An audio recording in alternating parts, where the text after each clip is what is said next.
Well, here we are in Trades Hour, and we have the world's most famous. Just absolutely delighted to be back again. Thank you very much, Johnny. Thanks for coming. Pleasure to be here, Tom. Tina. Pleasure to meet you After all this time. But it's great to be back, and thanks very much for inviting us back. Right. I don't normally get invited back twice. Well, you're a star. Really appreciate it. And this year has all been about this book, which I must say, we're the same age. I know you look 30 years younger than me, Charlie, but we're exactly the same age.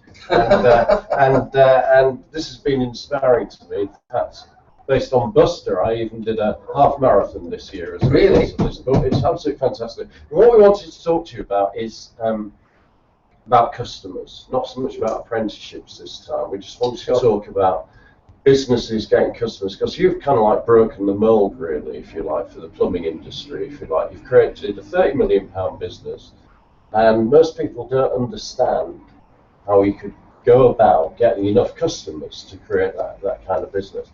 So we thought we'd ask you a few questions based on what there is in the book. And I think the first thing that is key is that you had some, what can I say, periods where it was fairly flat and it was fairly hard work and various things, and then you really started getting a lot of positive publicity. And you've talked about having what the hell kind of approach to publicity and things like that. Could you just tell us your story of how you suddenly worked out how to get lots more customers? Because you had the problem at the beginning, where you were trying to do everything yourself. That's right. You had to change how it worked. Could you just the change really, Tom, for us was in 1990 in the recession, and Pimlico Plumbers nearly went bust then. And then, went and see two liquidators. And basically, I had it wrong. Didn't have a structure in place, didn't know how to delegate or trust people properly. And by nearly going bust, that really sort of livened us up and changed things totally. And then realised that any business you're involved, you've got to be a lot more serious. And maybe I wasn't serious enough. I mean, the recession was there, and I just bought a property in the business. And before the recession, I was the best thing since sliced bread. And after the recession, I was the worst thing since sliced bread. And it just totally changed my outlook on it. Realised how serious you have got to be a business, and it's something that you can't play at. You either get it right or you go under. I think the structure thing is really important, actually, especially as a micro business. So how many staff did you employ then around that time? I would say probably about 40 or something, Right. And our turnover was £1 million, and rightly she said we're on course for 30 million now. And I changed my accountant, I changed everybody around me, we changed all their staff, and changed the way that we worked. You know what I mean? We all of a sudden, we didn't have people owing us money no more. We went on to payment on completion, and I started forming a structure, of getting managers and putting them in place, and realising you can't do it all yourself. You burn yourself out. And once we started doing that, we had a tough few years. And then also learned then to retain customers. You mentioned customers and the importance of retaining customers.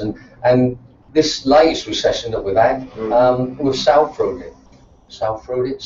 Yeah, no, yeah. You're going onwards and upwards, isn't it? Yeah. And we've hardly noticed a recession. If anything, I'm actually saying to people now, I think it's the best time I've ever been in business, and that's now. One of the things you say in your book is that you realise that like cash on completion, various things, you found that having plumbers that were employed by you, put it that way, and that you hadn't trained, it was never it was your business, and they already had their businesses. Could you have done things like payment on completion, those kind of things, without training up all your people in new ways of doing things? I mean, we totally changed that system completely. We was invoicing, and I remember we had £80,000 owing us, and I've learned since then that a lot of businesses that go out of business is because other people owe them money. Yeah. So I thought, that's going to send us under. We've got to put a stop on that, and we just come out with this payment on completion system, and it works. I mean, let's be fair, you go into a shop, you go into Marks and Spencer's or whatever, and you have to pay there and then. So why can't it be the same for a service you offer? And you make no exceptions to the rule, like Joanna Lumley, does she have to pay on completion? Joanna pays very happily. I mean, I normally say to people, if the Queen called us tomorrow, she would have to pay, you know what I mean? And that would still be the case, you know what I mean? So there ain't no exceptions. You weren't trying to get credit, was you? So I've got an interesting, especially when we're looking at trades hour, because it is one of the things, because obviously I do a lot of work with micro businesses and help them look at structures, help them understand that however small they are to grow, they've got to have that structure. Exactly what you're saying, it's perfect.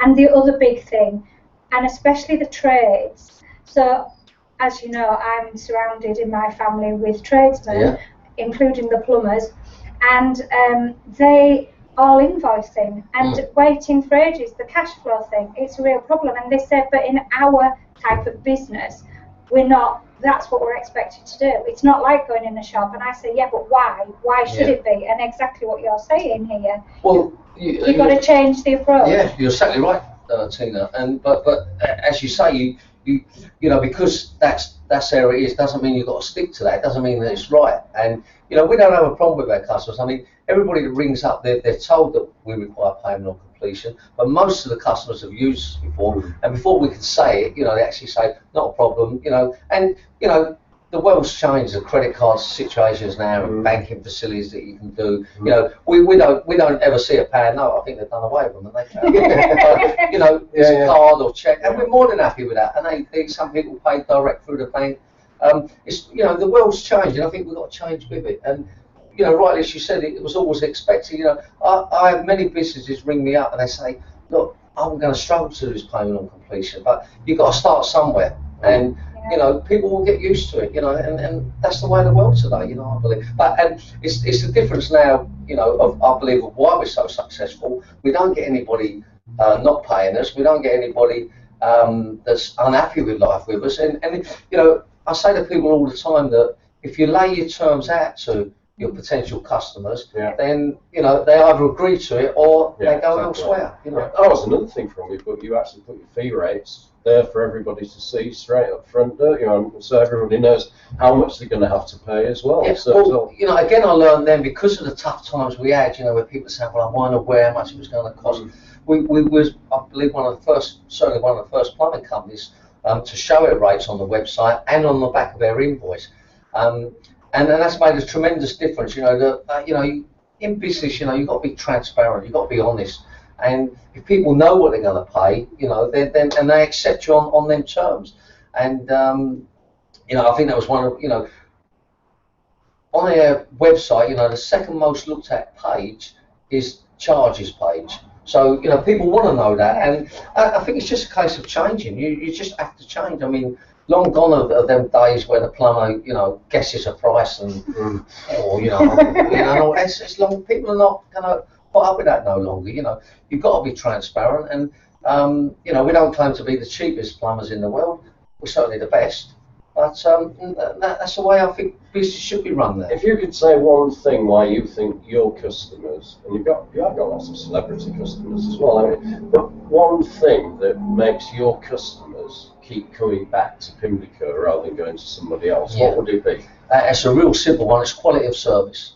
You know, we're known for our tidy vans, for uniform, for great workers, reliability, honesty, trustworthy. But at the end of the day, you know, and again, it's something I say to so many businesses. Don't matter how good your uniform is, how good your call centre is. It's all about the quality of the product or the service that you offer. And if that ain't right, then you're not going to make it. So, you know, people want value for money, and they don't necessarily want the cheapest, but they want a good service. You know, so whatever if you're selling something, if you're providing a service, if you're manufacturing something, it's all about the quality of it. And people will always pay for quality. And in terms of this publicity thing, where you suddenly got to a point, and you mentioned who you took on as the first publicity person, but you suddenly cottoned on to the fact that it was like really important to get out there and start driving the publicity. What do you think? Because you say as well that all business owners really should be doing it. What do you think business owners should be doing in order to get more publicity? So you've got a great product, you've got a great service, everyone thinks great, but you need more people to know about plumbers. It was pointed out to me, the first PR company that we worked with was a company called Recognition up in Darlington, and basically we had a company come down and fit us some automatic doors from Leeds, and the woman of the company who owned it came down and she said, you know, do you mind if we do a picture with you and we're going to publicise it? Yeah, okay. And she said to me, who's your PR company? And I said, what are you talking about, PR company? She said, how can you have a business without a PR company? Anyhow, she put us onto this company recognition 10 years ago, and or maybe even a bit longer now, and we got the publicity and we joined them, and they're not a fortune. And now I say to people, I do not know how you can run, you know, once you get more than about 10 or 12 people on board, a business without having a PR company. I now work with 2 PR companies, Phil Associates in London. Right. He has about 50 clients on, and it's continuous publicity. And you know, people ask me all the time, you know, I don't think I can afford to have a PR company, and I use that term, can you afford not to? You know, it's... Who comes up with the ideas, the PR company, or do you come up with it? Well, I can't, I'd love to say it's all me, but it's not. You know, we have a internal PR company. Right. Yeah. You know, Cowell, PR manager. We have a team of 4 of them. Yeah. And you know, they're on social media all the time. They're involved with everything. You know, it's non-stop. And you know, it's not just me that does the PR. We have throughout the company. We've got you. We're very media friendly. I mean, before I come out, I done an interview with Evening Standard. Yesterday was with London Live, and you know, something I also was pointed out by my PR company. They said you could be the best company in the world, but if nobody don't know about you, there's no point. Yeah. And you know, so PR is incredibly important, and which is what we're about today. I mean, you know, this is all marketing. Yeah, everybody that's here, and hopefully people learn a lot from it. Yeah. I think the other thing with the PR as well, it gives you the confidence, which is another key area that we're looking at, because actually it gives you the confidence, but that then makes you more confident. And I think that's another thing as a micro business owner, that a lot of them don't have that confidence. They're not very good at going out and blowing their own trumpets. You're saying I am then? Brilliant, sir. Absolutely marvellous at it. But I for a lot of years, I've always had my own business since I was 21, but it took me a lot of years to actually realise that I needed to go out there and stand up and say, I am the best at what I'm doing. Yeah. And there might be somebody else saying they're the best as well, but you've got to have that confidence to do it. Of course, you are right there, but I think where in the past, you know, small businesses didn't sort of get involved with PR side of it. It's just the big sort of blue chip companies. But you know, it's changed that. You know, people are more than happy to hear and know more about you. Yeah. And I think what with social media, what with various television programs now, you can, you know, we're in a position to broadcast what we do. And if not, why not? You know, I mean, I really don't see a problem with, as long as we can back up what we say we can do. You know? I think this area about everything in your business is transparent, really. Everybody can see what you do, know what you are, know what you stand for, and things like that. It seemed to me kind of like fairly important in your book that you were making out that it's a lot of hard graft, and you've got to earn that reputation through a lot of hard graft. It's not a get rich quick. You can't do it overnight. You've got to build those kind of things that you can still then tell the world about. What do you actually think about when you see people talking about entrepreneurs and saying like become a millionaire in a year, and if you do these things you can do? What's your view of that? One word is bollocks, isn't it? You know what I mean? You know, half of them. I mean, you know, I watched that program, The Apprentice, and some of them on there. I mean, they're half-wits, and they're running around trying to please the Lord. There's a few good guys come out there, and I believe you got a great one coming on, Tim Campbell. Absolutely, he knows his stuff. You know, unfortunately, the word entrepreneur is used too much, and I don't really think people give it the value it is. I mean, you know, you go in a cafe and someone's made a plate of cheese sandwiches, and they're an entrepreneur. Do you know what I mean? You know, look, you know, I think you've got to earn the right to be an entrepreneur, and you know, it's a growing thing out there. More and more people want to do it, and we're getting there. I mean, you know, I think now we're starting to praise more people in business. You know, we're starting to recognise the value of them. And you know, yourself, Dave's house, you know, Cameron's house quite a bit, and you know, he praises people that are in business. He's working with businesses, you know, and you know, I think that people more and more realise the value of a good business today, you know, or an entrepreneur. Yeah. I mean, I think if nothing else, this whole day is about recognising that business owners, it's a great way of life. the way that you can control your own destiny and earn your own, earn your own living, make ends meet. Well, I think once you've been self-employed for any length of time, I mean, one of the things I say on my website is I'm unemployable, because I just know that I'm third generation self-employed, and I just can't work for anybody else. I can go in and work with organisations and with businesses and support them and help them, but I can't do that whole going in and being employed by somebody. But I do think that the one thing that we've learned since we launched Enterprise Rockers in January 2012 is that people are recognising, as you say, more and more, even the micro businesses, and using the term and recognising that those that are making cupcakes in their kitchen or hairdressing, whatever it is, they're actually all making some contribution, and they're actually working down hard. I mean, your attention to detail is massive. I was another organisation I found who presented an award to a guy called John Simpson, who, the cobblers and key making, various things, etc. And he's got his own way of recruiting staff that isn't in any book. And you've got your own. You're absolutely determined, aren't you, that everybody you take into the business has got served. Could you just tell us a bit about that? Well, because that's getting your customers, isn't it? Of your attention to detail in the people going into people's houses or dealing on the telephone is really important. Tell us about what you do. Whoever you employ represents the company, and I think it's important that they're smart and tidy people. They've got enthusiasm, and they want to work for you. And when these people come along, I mean, I think we've been around since 1979, so we get a good selection of people now. And again, I've learned in business over the years, your business is as good as the people you employ. And if you employ good people, you're going to have a good business. And I don't think it's difficult to employ good people if you treat them right and you pay them a good wage. Then they've got. I mean, I've got people been with me 30 odd years now. You know what I mean? And that's never been like that in plumbing. They always chop and change, etc., etc. I think I just think it's how you conduct yourself in business. And you have to be fair.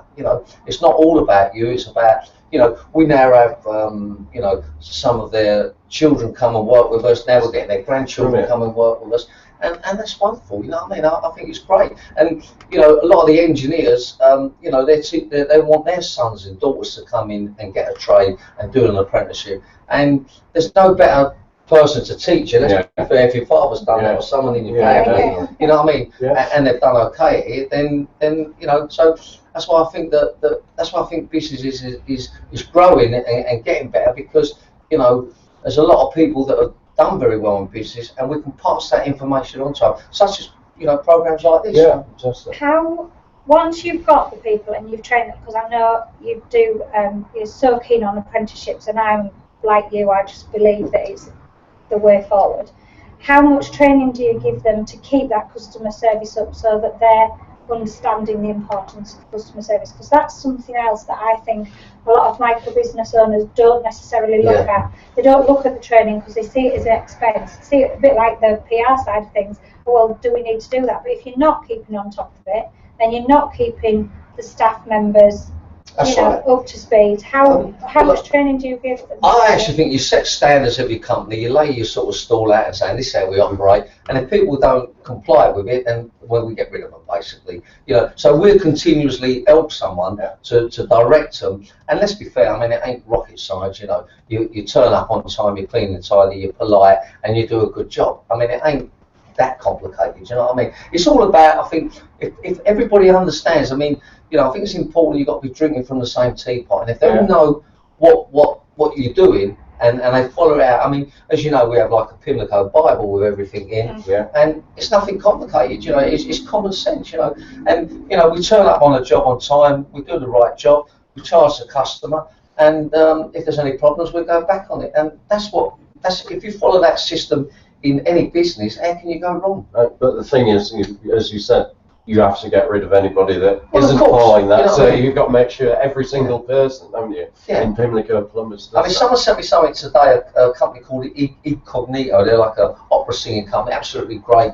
And he picks up a saying, something to that someone had brought a book out in business, and they described it, no dickheads. And I thought, call them what you want to call them, but you know what I'm trying to say is, you're running a business, and give people a fair chance, and if they do with what you want, it's wonderful, and if they don't, then let them go somewhere else and be a nuisance. Yeah, fantastic. I'm going to go back to what I said, Tone, that your business is as good as the people that work for you or work with you. I think the other thing is that you project your personality right through the business. It's your business, and they're following that personality because they like it and the values you've got.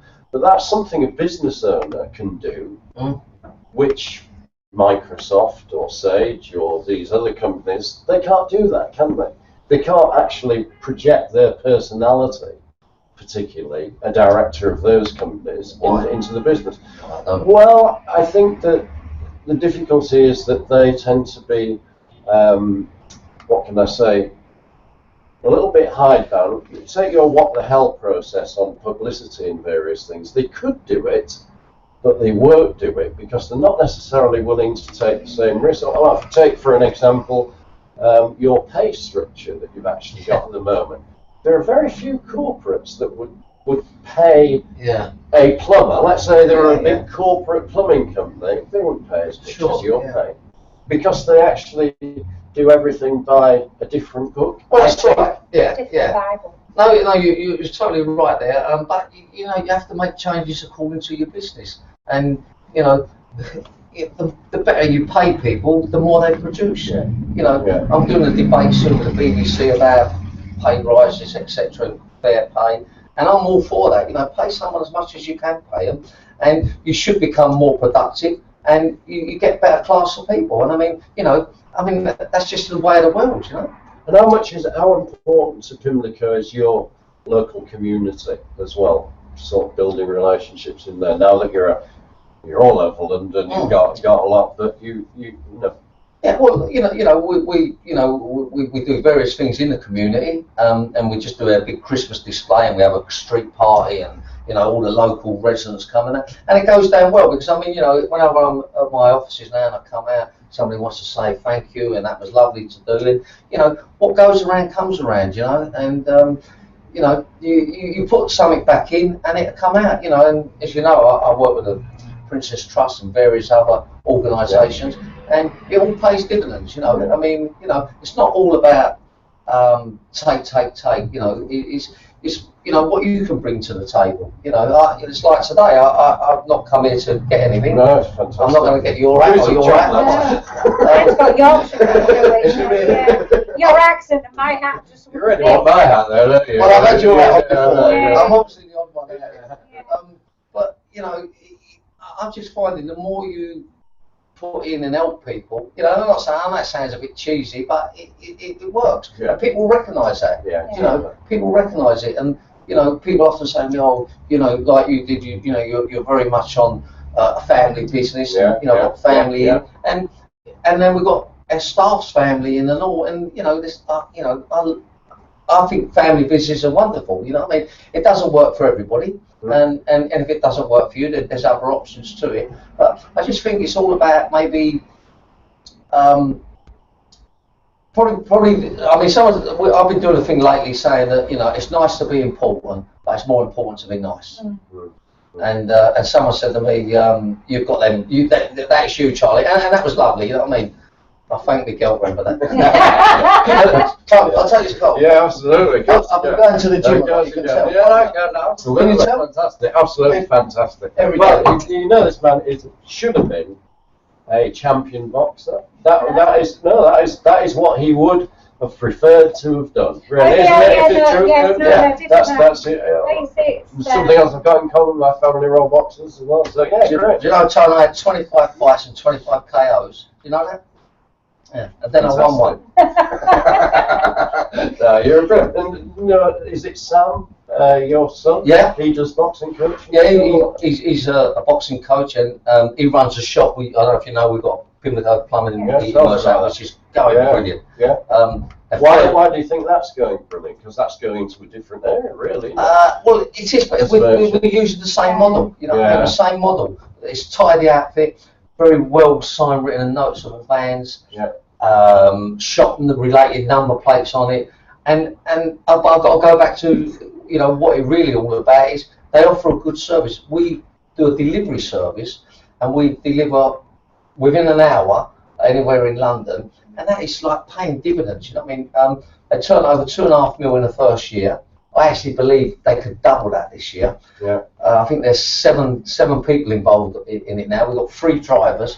It's a trade only, and it's absolutely racing along. I mean, honestly, talk about I should have done it years ago thing. You know, not about the money, but just I'm thinking, but it's helping my company a lot because you know we're getting the stuff delivered. We've always got the stuff in stock. We ain't got all these pests, all these DIY people in the shop. You know, I'm in the trade. I've got the trade to many miles. Trade only, and it's working. And you know, and I realise now that you know if you use the same model, you know, if you give value for money and a good quality service, why won't you be successful? Do you know what I mean?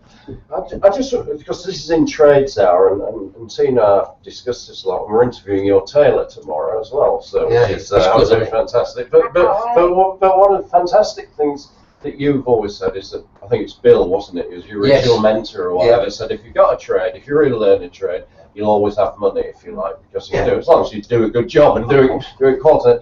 What would you say to anybody setting up a business now about getting to the point where they've actually learned how to do something really, really well? In other words, they actually learn the business they're in really, really well. What would you say?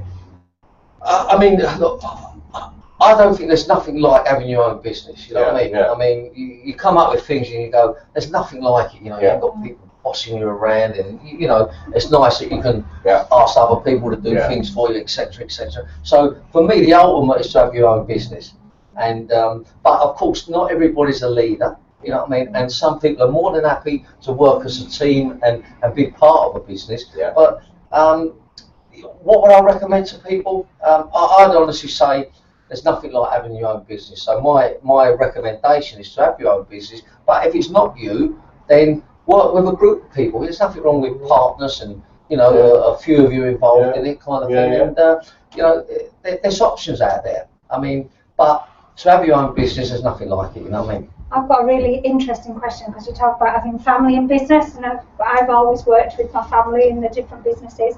Have you taken any family member into the business and thought, oh my goodness, we're going to end up falling out here? Because we've had that experience in our family. Of course. So, yeah, I mean, I've got about 12 members of the family in there now, and I would have thought that you fall out with them all at some stage, you know what I mean? But 12 members of the family. Yeah, God, I've struggled to find 3 or 4 kids in it. 2 son-in-laws in it. 3 grandchildren. I know what you're thinking, but I am old enough. And you know, of course it's tough times, but I've separated myself from that. You know what I mean? If they've done something that don't, you know, we have managers and that's what they do. So you know, I have a deal there. You know, I don't want to be involved in getting on their case or whatever, but they get treated the same as anybody else. And if they do the job right, wonderful. And if they don't, then they get told about it. You know. And but of course, it doesn't work for everybody. You know, I mean, it doesn't work for everybody, but. I worked out if I had more kids, I'd have been retired by now. You know? What do you see the importance of like delegating it to your kids over a period of time so that they can? I mean, is that your aim? Yeah. You know, for it to continue for years and years and years. What are you saying, Tom? No, you're all right. You look good, and you've been working out. Yeah, of course. I mean, you know, I want the business to continue, and you know, rightly said, I've got 2 children in there, or 3 really in there. One's part time. 3 grandchildren. I've got 8 grandchildren. I've 1 on the way. I think the business will go on and on. And I mean, people are already telling me. One of my grandsons actually is heating apprentice. You know, he's going to be better at it than me, and great, I hope he is, you know, and they go, you know, he's skipped one of your sons, he's the next generation, and that's wonderful, and he's quite up for that, you know, he's doing a lot of what I used to do, a lot of overtime, a lot of out-of-hour call, and, you know, he's doing very well, and I'm noticing a lot of our apprentices are doing very well, and, you know, I'd like to think, and I don't say it's being clever, but, you know, they see where I am today and what I've achieved, and you know, and the lovely life it gives you. And you know, I think they want to go for that. So I think there's a lot of budding Charlie Mullinses out there. But will you retire? In my box, yeah. You carry on, yeah. Yeah. Well, you know, I mean, you know, it's I don't find business hard these day and age. You know what I mean? Years ago it was hard, but once you've done it and you know you understand it, and you know, I'm a great believer that everybody's good at something, and once you find what it is, just stick to that. You know what I mean? I mean, I've never done anything other than plumbing. I've tried a few things and wasted time. And why do I need to complicate life? You know, I mean, I run a plumbing company and I stick to that. Do you know what I mean? Great. You know. I've got a couple of questions for you, just to close. One is about publicity, because obviously we're talking about customers. Then the other one is just about cash flow, which I'll come back. I know. It's a bad habit, really. No wonder you're good at this. Sorry. Yeah, but so if you take publicity, yeah, what would be? Is there one bit of publicity or time of publicity? Could be a television show, could be Buster running his marathons, or whatever, that actually you noticed the publicity meaning more sales for you? Well, was there anything that actually worked so much that you think actually that actually got us business? That was really well worth it. I'm going to actually say it's probably the first documentary we ever done, and I can't remember. I think it was in 2003 or 2. I don't know. Called Posh Plumbers. Yeah. And we totally changed. That was our first big television thing, our documentary, and it totally changed. You know, if we were turning over £1 million, it put another £1 million on sales the next year. And it's gone on from there because people still bring it up. And, you know, I've done Secret Millionaire in 2009, I think. And, you know, it's brought up all the time and people use it for it, you know. And so I didn't actually look at it doing Secret Millionaire is going to give us more work, but it's amazing what it has done. So, you know, publicity, I think, is tremendous for a business, you know. And I get businesses ring me up and I've been asked to do this and shall I?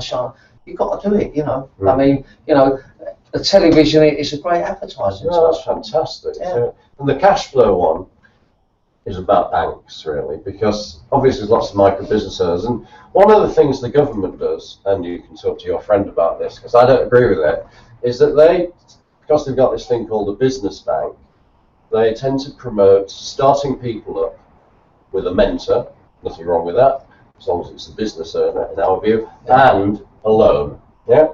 Now you've already touched on it. You got to the point where you had an overdraft of 80,000, and the bank started reducing it by 5,000 and 10,000. Yeah. What would you tell somebody like starting off at the moment about banks and taking loans and taking investors and things like that? What would be your thoughts on that? As you know, because lots of people think I've got to get the money in order to start a business. What borrow the money? Yeah, I'm not a great lover of banks. You know, I think they tend to want to run your business, and there's no one better to run your business than yourself. I'm gonna probably go against what people want to hear. You know, try and sort of earn money and re-put it back in the business rather than take out a loan. Option to that is go to family or friends and see if you can do something there. The problem with a bank is, you know, I mean, they're crooks in suits. You know what I mean? You know, they're robbing you with interest rates, and you know, half of them ain't got a clue about business. You know what I mean? All they know is numbers, and they put pressure on you. You know, I was going to say avoid them if you can. If you have to do business with them, just do it on a gradual basis, but don't let them control your business. You know, and that's what a lot of these banks want to do. I mean, you know, I don't know if you're aware that I've been with this bank I'm with at the moment since 1990 when I had this trouble with the company. What's that? 25 years. 25 years. Yeah. 26. And I've never met my bank manager, and I never will. Yeah. You know, he's never been down my business, and he never will. You know what I mean? You know, let him stick to what he does, and I'll do. You know, the problem with banks, they tie up a lot of your time. They want to know too many bits and pieces, and you can't get on with your business. there is other options to get money. You know, there's a lot of people now want to invest in businesses. Yeah, you know? So, you know, all I would say is don't really get in bed with the bank. And if you have to get something, get minimum off them. That's my take. You can get a guy in here now and say, I want to got 100 grand off the bank, and now I've got a multi-million-pound business. I just don't think plumbers and banks work together. You know what I mean? I think there's a lot of businesses that don't work well with banks, though, and I just, you know, for me, that whole loan thing, I completely agree with you. You go, you do it, you reinvest it, you know, bootstrap, just do it on a small amount. A plumber needs to be, you know, a heating engineer needs to be gas safe registered and needs to have tools, don't they? They can even cycle on a bike if they needed to get to where they wanted to go. There is a lot more help out there today, you know, but you know, I don't think the money is be all and end all in a business. You know, you've got to start somewhere, and I think you're better off to start and reinvest your money. I mean, people said to me at the time, you know, where'd you get the money for? How much you put in your business charge? I put in what I earn, you know, what I can afford to put in. And the harder you work, the more money you get, the more you can put in. I think that people, they've got to be careful in business, but, you know, it's a level playing field out there. There's a lot of help out there. You can get different finance for vehicles. People really, you know, I think today people want to see businesses succeed in Britain. And more businesses are, and I believe it is small businesses that's got the economy back to where we are today, and I think that's going to continue. I would just say, like anything, just, you know, go nice and slow. You brought it up earlier, and I thought not many people mention business is a long-term project. You know, my two daughters have just opened up a kids' clothing shop. You know, and they're saying, "Oh, look, we need to do," and I say, "Look, do all them things, but it's long-term." She's saying, "Well, if we do this, it's going to cost." I said, "But it's a long term, you know what I mean? It ain't an overnight, you know, so invest your money in your business, and I'm convinced the longer you're in any business, the better you get at it. And I mean, I've got to be honest, if you'd have taught me 30 years ago, you know, I'd probably be under that sink, you know, fixing it. And now I can talk about a business, I can talk about, you know, and I know our business is going to grow, and I know how people can grow their business, and it's all about, you know, how much you put into it, it's how much you're going to get out of it. And, you know, I have this thing, you know, it is so important that you employ people, you know, to be successful in business, or to make money in business. You need Which is, I guess, one of the reasons you want the apprenticeships to really work, because you think that's the real good way of small businesses getting the right kind of employees for the future, and it's great for the kids. Exactly. I mean, if I don't work on apprentices and get them into it, then there ain't going to be no Pimlico Plumbers. And, you know, I've worked too hard to let it go. And if I have to work my own apprenticeship scheme out there, you know, if the government can't help me out on it, then I'll sort my own out. You know what I mean? Which we do at the moment. We don't have none of them couple of quid they give you for them. You know, if you know, I've got about 45 on board. I will open their own apprentice academy. We're building another floor at the moment, and I'll run my own scheme. But Dave's pretty switched on, and if he does what I'm suggesting, then it cuts down youth unemployment, it sorts out the skills shortage, and the economy boosts. It's a winner. You know what I mean? It's a winner. You better just say it for everybody. So it's simply scheme. I've been promoting it ever since last year. But you better say what the scheme is in terms of apprenticeship. First year, second year, third year. I've sort of asked the government, you know, if ideally they do a fully funded apprenticeship scheme. If they're not prepared to do that at this stage, then at least turn their job benefit money into a job allowance, give it to the employer, who can then put that towards a living wage, towards an apprentice. You know, give businesses more incentive to take on apprentices, and it will happen. And the amount of businesses that come on to me now saying, "I've just taken on my first apprentice, I've now got 2 or 3, what a great thing." And I'm telling you, you know, they're an asset. You know, you know, I can't speak more. It's got to be real jobs, doesn't it? Oh yeah, none of this short track and messing about with it. It's got to be the real deal. And you can then, you know, you get a qualification at the end of it. You can take that qualification anywhere in the world and get work. You know what I mean? It's the same as having a degree. You know, and that should be fantastic for small business owners, shouldn't it? I mean, really, it should be the way that they get the employees that they actually want, They are. need, and grow from. And you know, yourself and Tina would know this because of all the family thing. You know, there's nothing better than teaching the people your way of how you want it. But I go back to what I was saying. The government are getting switched on, and every time I meet Dave, I'm in his ear roll about apprentices, and he listens.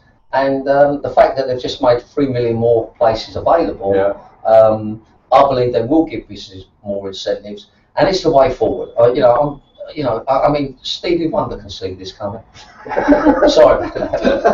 And then they can blow up the old job centres, can't they? If your scheme came in, you'd have blown up, wouldn't you? You know, I would do away. Yeah, let's not get on started on that. Me and Charlie we could talk all night about that one. Have you got any last questions for Charlie before I ask him to sign my book? I just think that everything, it's so interesting, because when, you know, this is all about micro businesses, so the 0 to 9s, but not everybody's a micro business, and if you look at where you were and where you've grown and what you've been through, but the key things that you're saying are you need a proper structure, you need to give that good customer service, you need to make sure that you're giving quality, and you need to make sure that you've got your money coming in, not doing jobs not getting paid for it, basically, which is, and that is cash flow, customers and confidence, and PR, of course. Yeah. You know, PR. We can't all have a documentary done about us, but any opportunity is a good one. You are right. I mean, there's so many bits. You know, I was trying to explain it now to people that